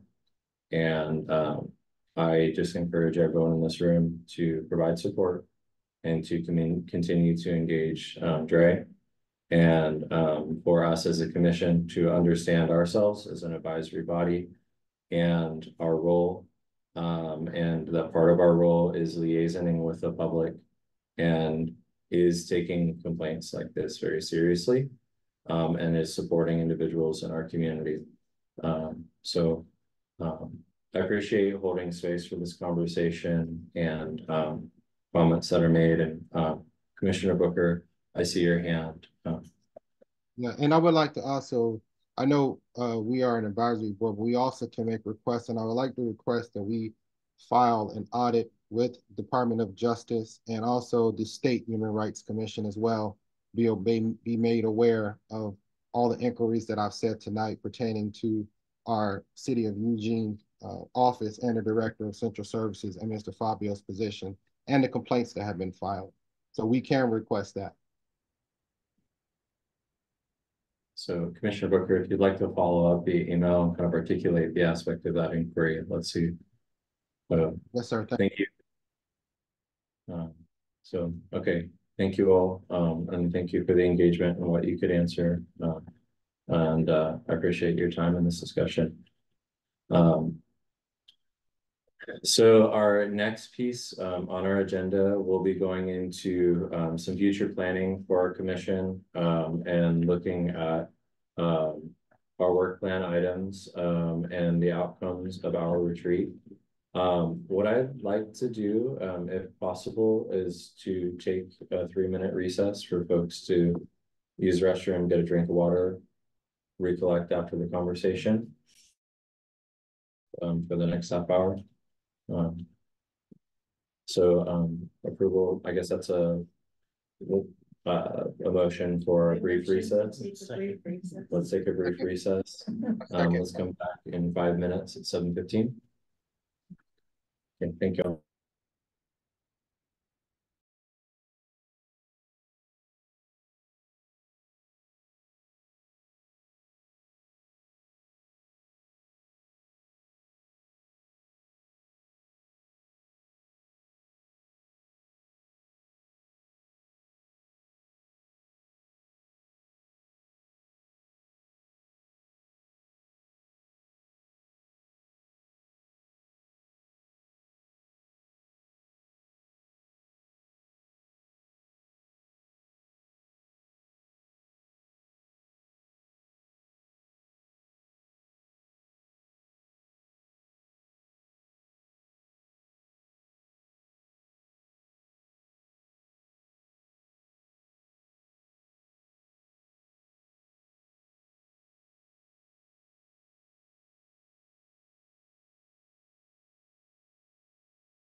Okay. So our next item on the agenda is to review materials in the HRC retreat, just an overview of our outcomes of that retreat, and some of the planning that we have going forward for our agenda, and our work planning sessions that we hosted. The outcome of the work planning will be to create a 2-year work plan to submit to council for approval, and it'll outline the items that we're going to work on as a commission over the next 2 years. So we had a planning period at our retreat. So Fabio led a training on our bylaws and what our charter is. So if you haven't had exposure to the Human Rights Code that articulates what the Human Rights Commission is, where it lives in the City of Eugene Code, or if you have any questions for follow-up on that, he'll be a really good resource for you to ask those questions, to ask anything about our charter or our bylaws. That training was made available via video. And if you have any questions, just follow up with him. The aspect of our retreat, we reviewed our working groups. We talked a little bit about our accomplishments with the different working groups. So if you have any questions on what those working groups were over the past 2 years, or any of the specific outcomes that we intended to achieve or we intend to continue to achieve, you can follow up with any of those questions. But we had really good reports from our WeCU Economic Opportunities and Homelessness and Poverty Work Group, as well as some of our administrative items that will get delegated to our advocacy working group. So if you have any questions around that, please do ask. As we move into our work plan, one of the things that we will do, and part of Mia and Fabio's goals of kind of helping us operate like other boards and commissions, will be defining those working groups after the work plan is approved by council, so that we can be having working groups that are aligned with those work plan items that are approved. So that might mean sustaining some of our working groups. That might mean reshaping, redefining some of those working groups. So that'll be an outcome that we'll look to do with this current work plan. And there's a lot of really good information made available by the Office of Equity and Community Engagement. So if you want that information, do reach out to Fabio and Melissa for that. And they can give you a little bit on those working groups. Councilor Leach led a training on how to effectively liaison with council. So we have a couple of roles as Human Rights Commission that actually create the anatomy for our work plan. So we have basically elements associated with council advisorship, liaisoning, community engagement. And a lot of what we're doing is advising on human rights related matters, advising on procedures and policies with an emphasis on our engagement in policy. If we have any procedural or protocol suggestions, we are likely going to be moving into sending those to our staff liaisons to coordinate with those departments of city government. And at times it might make sense to have ad hoc committees associated with those specific projects. So if you have any questions surrounding that, don't hesitate to include that in the work plan or any of the ideas, but just know that that might not be something we send to council, because that might not be the effective angle to do so. If we ever have any questions on that, our staff from the Office of Equity and Community Engagement often filter and triage and help us with how that's going to look. So there's a lot of pieces that might fall into that category. And then our last part of the retreat was actually deriving some work plan items and coming up with some ideas that represent the unique interests of the commission or current issues, human rights issues in our community that you may be interested in. So if you didn't get to participate in that, what we're going to be doing over the next month is allowing for the commission to submit ideas, to engage with the public, so that we can put those into a work plan and have a draft work plan prepped for our next meeting. So part of this month is really going to be about contributing ideas, making sure that we can put together a draft work plan, and then making sure that the public has the ability to provide input. The Office of Equity and Community Engagement will be sending out our draft work plan, some of our ideas that we have, and asking for input around that.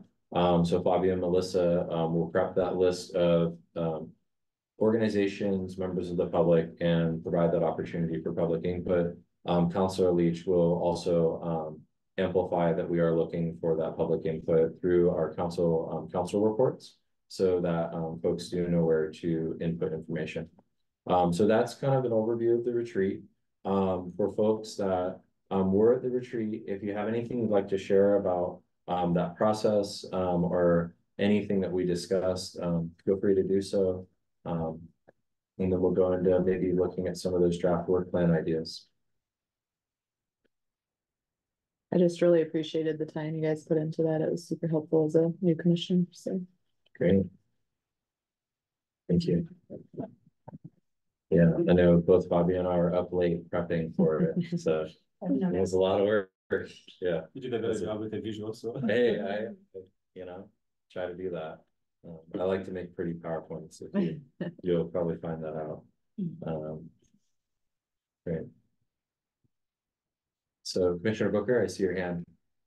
Like I said, one thing that I really liked about the retreat, I would like to encourage our especially our new commissioners, is I know you're going to be told that we're just policy pushers, but please pay attention to what our duties and powers are, and understand that we are more than policy pushers. You have great power in your position as a human rights commissioner, and I encourage you to explore what that is and the avenues you have at your disposal as human rights commissioners. You are more than policy pushers. We, I should say, are more than policy pushers. But yes, one of our primary duties is to advocate and to suggest policy, but that is not all that we are. So please utilize our positions as human rights commissioners and understand what our duties and powers are as human rights commissioners, so we can fulfill that to our utmost duty and integrity.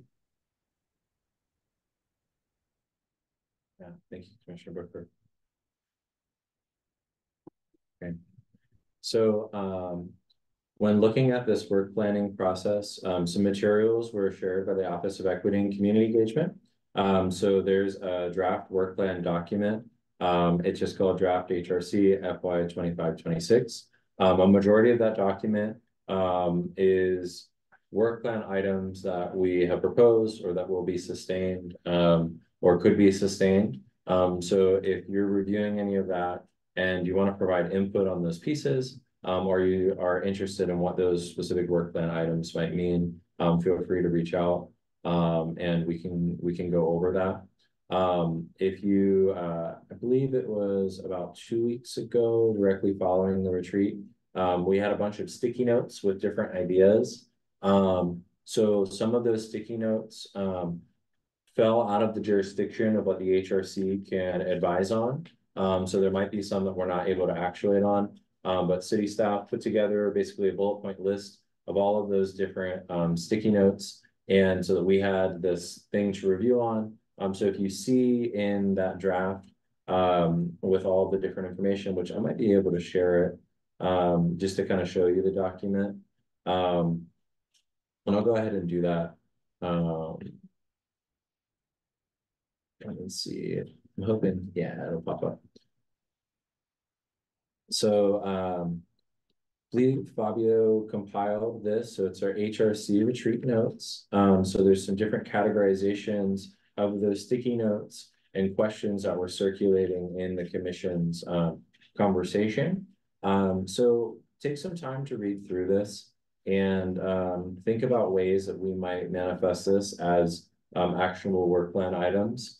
And if there are pieces that we're not able to, that are kind of outside of the scope of what we do, we'll receive that feedback from city staff so they can kind of guide us through that process and make sure that everything that we're putting in does fall within the jurisdiction of the HRC.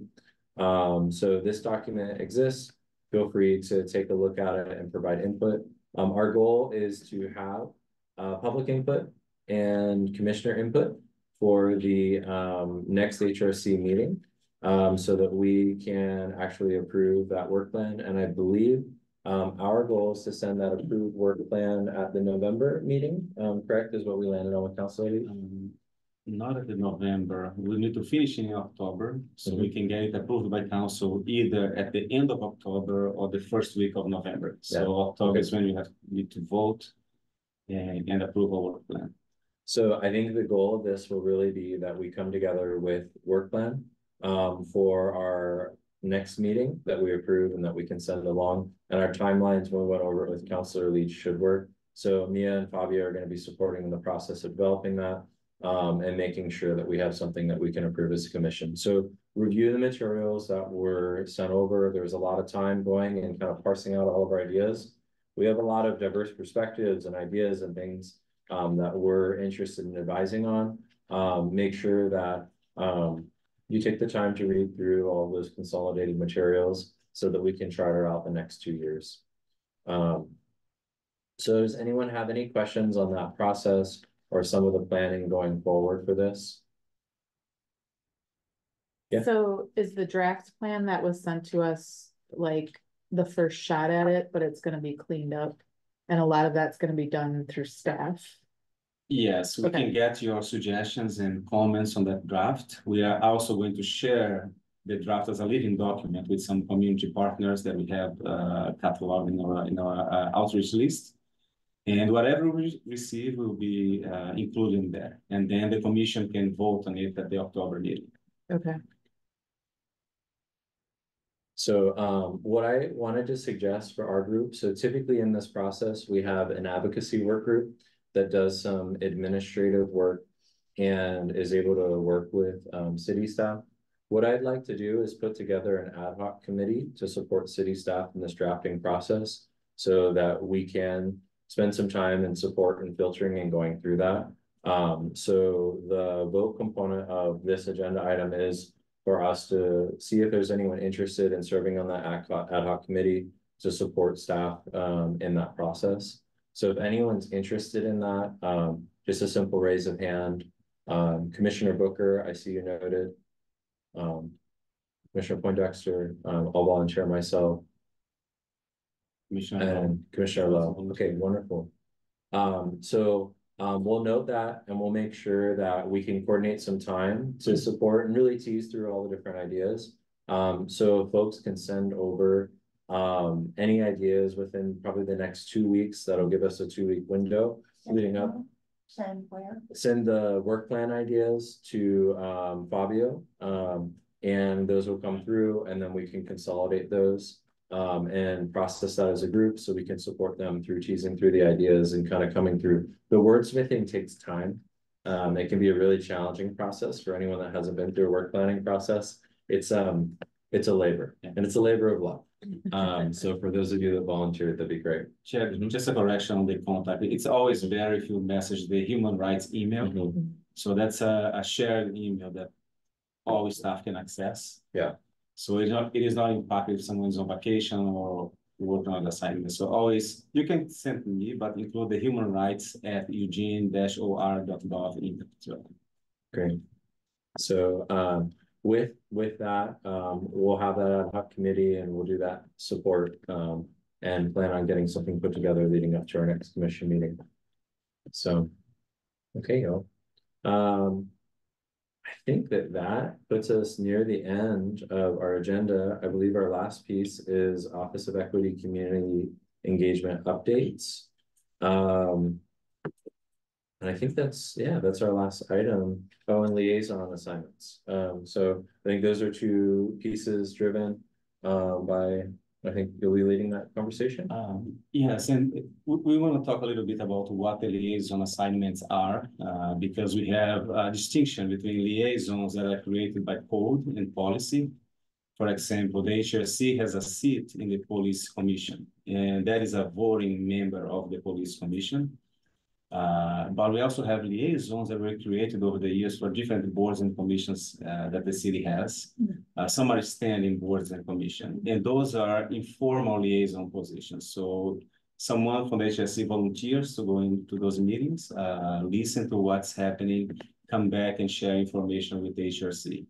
if there is information to be shared at those boards and commissions meetings, the HRC representative can use the public comments time and share information from the Human Rights Commission that you believe would be important for the audience or for the members of that board and commission to know. So this is an informal liaison process that doesn't require city council or the mayor nominating someone for that position. There is a list that we include in the packet. So you see that several positions are vacant. If you'd like to volunteer to one of those positions, you can let us know, and we can include that in the materials that will be voted on at the October meeting as well. Okay. So as we look at those liaison assignments over the next month, be thinking about what might be interesting to you. We typically appoint a primary and a secondary liaison assignment, and each of those look different. So if you have any questions about that, just come prepared at the next meeting so we can get those assigned out so there aren't vacancies throughout the year. Yeah, and if you see a board or commission that you find interesting but do not know enough about it, you can also reach out to us and we can give you more information about the work they do and point you to perhaps talk to the staff that supports those boards and commissions. Do you know what the name of that file is called? I'm not seeing it in the handouts. What is it? HRC liaison. It was included in the final packet posted today. Okay. Sorry, I can resend everything to the commissioners. Okay. Yes. So That would be helpful. yeah, and let's get signed up for them. We had quite a few vacancies, and it can be really hard to keep up with what other boards and commissions are doing if we don't have them filled. It's really also easy for us to make work plan items that duplicate work of other boards and commissions. So being aware of who we liaison with helps us with that alignment more broadly, and the relationships with different boards and commissions. So, okay. And then any other questions around liaison assignments or any pieces there?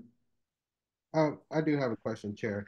In terms of like understanding, like again, reading like our duties and I do feel like some positions where we're just members of the public when we listen in hinder us from being effective human rights commissioners. When I think our voice is very valuable and having input might necessarily be a vote, but definitely input in some of the things that are discussed at these particular commission meetings. How do we go about trying to change that relationship so we're not just viewing members of the public and we actually have an input as human rights commissioners, understanding what our duties and powers are as per the Eugene City Code? Yeah, great question. So I can share a little bit about some of the mechanisms we can currently do. So for folks that aren't familiar, so Commissioner Booker is our liaison with the Police Commission. So through that assignment, as an appointed voting member of the Police Commission, or the Human Rights Commission does have input on the decisions and participation in that conversation. That is one of the only boards and commissions that our liaison assignment is promoted as a panelist and can speak during that meeting. So it's a very unique dynamic. And part of the concern that Commissioner Booker has expressed is our ability to effectively engage in conversations when the conversation delves into what we might deem to be human rights issues. So the two current strategies that we use for doing that is asking to be on the agenda to talk about specific items, which we can liaison with those commission or board chairs, or directly inquiring with those board chairs or commissions to answer questions for us. And what I would say in that question, what we might look at is say, are there liaison assignments that we would like to be that panelist, be that participant, find a more meaningful way to engage? And if that is a thing that we want to do, getting that ball rolling with city staff, getting that ball rolling with our council liaison, that will take time. If that's something we really want to do, the relationship between the Police Commission and the Human Rights Commission is very unique in that. But I know there's been an explicit interest in the Civilian Review Board, so that the HRC has some insight on those components and some ability to participate in those dialogues. So as we kind of talk about liaison assignments, if you see anything where it would make sense to have more meaningful engagement, or being a panelist in one of those meetings might feel more meaningful, voice that, and then we can talk to city staff and those boards and commissions about what that process might look like. And I think Commissioner Booker, you are looking into that relationship with the Civilian Review Board, and we can probably follow up on that interest that you have. And then I think using those two strategies that I talked about in these liaison assignments to do that communication and see if that allows us to be effective stewards in the meantime. So thank you for that question, Commissioner Booker. Thank you, Chair. Yeah. Okay, great. So I think that's everything about boards and commission liaison assignments. Let's go. Yeah, one more. There is one important one, which is the quarterly meeting with the mayor and city manager. Great. Oh yeah, absolutely. For folks that don't have that awareness, our HRC leadership team gets to meet with the mayor and city manager on a quarterly basis with any questions, concerns, or updates that we might have. So that is an avenue into discussing political matters. That is a avenue into discussing organizational matters. So having both of them present and our council liaison and city staff allows for a really effective roundtable. So if there are any questions that you have for that upcoming meeting with them, feel free to reach out. We'll try to include that in the conversation. It's 45 minutes to an hour. It's pretty boom, boom, boom, boom, boom. But when we can ask questions, sometimes we'll get the, hey, we'll follow up with this request. One of the things that Mayor Venus had suggested to us is if we have any outstanding inquiries with the city of Eugene or different departments, to make sure the city manager is aware so that they can follow up and be a catalyst to those inquiries to make sure that they're prioritized and that city staff know that we need to push things along if we're going to be advising, especially if we're advising to things that are on the council agenda. So be thinking about that. We'll be checking in, probably updating them on the new composition of the commission and some of our outcomes from last year. But that meeting is happening in 3 weeks, I believe. So have that in mind, send some emails to Thomas and I if there's anything you want us to bring to that meeting. Thanks for that reminder. Okay. So are there any announcements from Office of Equity and Community Engagement or anything you'd like folks to be aware of? Yes, we have a few updates, but before I just want to share with the new commissioner so you understand how our office operates. I mentioned before, human rights is just one of our areas of work. Another important one is neighborhood associations and community engagement. So we support all active neighborhood associations, and that requires a lot of participation in community conversations, meetings, and events. And summer is the time when all those events happen. All neighborhood associations have their summer events, and our office has a budget line to support that program. So our staff has been very busy because we have 17 active associations, plus all the other community events that we sponsor and we need to support, and we are there. So for the past 2 months, Melissa mostly has been working Saturdays and Sundays. But also seeing Julian, myself, and Lorna attending multiple events. Like last week, we had 5 events on a weekend, like 3 neighborhood associations happening at the same time. One at the Amazon Park, which was the Amazon Neighbors event.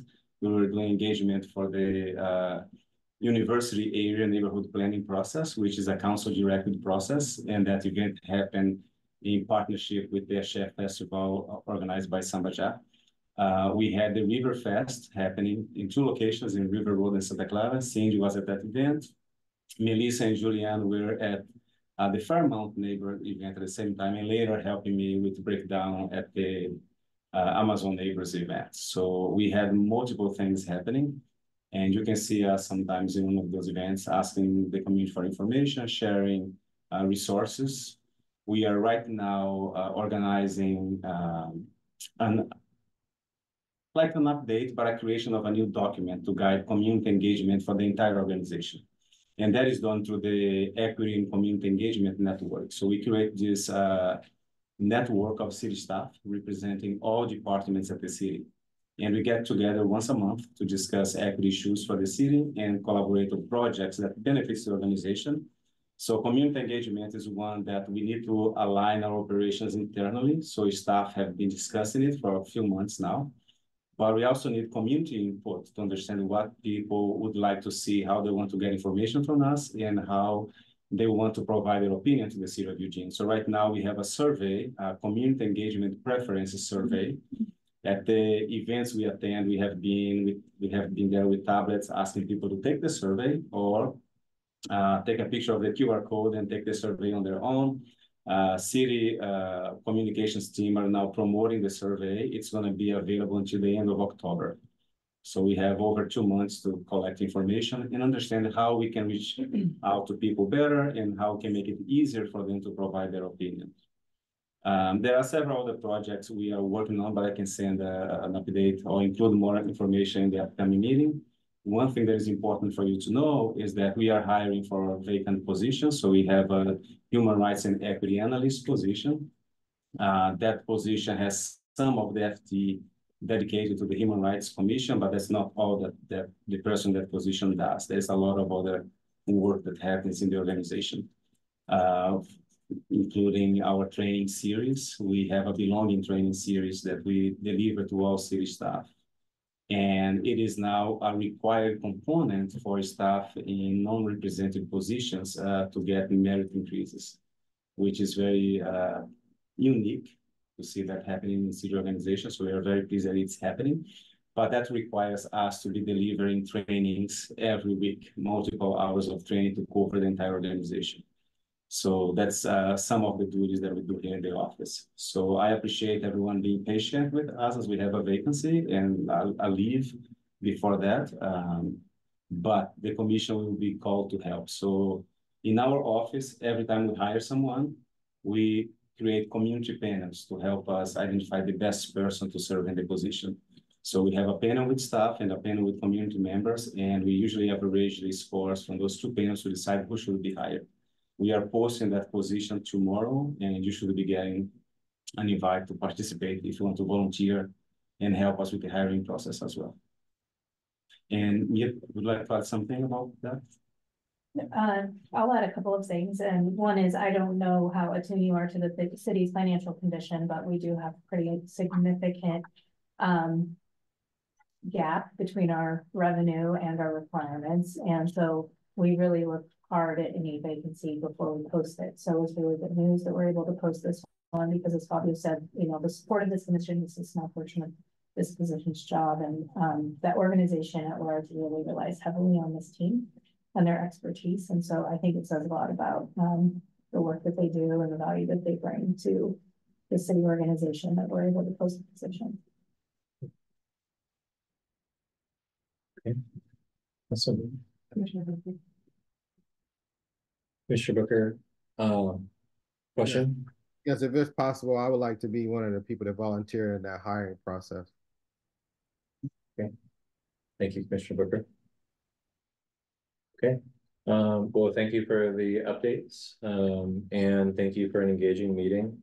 And I want props that we are ending almost exactly on time, which is a great way to start the year. Don't get any ideas that we're going to do it every time. But no, we have done really well. And thanks for the dialogue this evening, and welcome new commissioners. I appreciate all of that, and thank you for the support and everything you do for our commission. So thank you all, and thanks for folks who tuned in on Zoom. Do we have, before we close out, our last piece is just making sure in the Q&A we don't have any public comment or folks that are looking to provide comment. No one signed up for that. No one signed up? Okay. So without public comment, we can have a motion to adjourn. So is there a second on that motion? Second. Okay, all in favor? Great. That's our meeting. Thank you all. Thank you. Okay, take care. Yeah.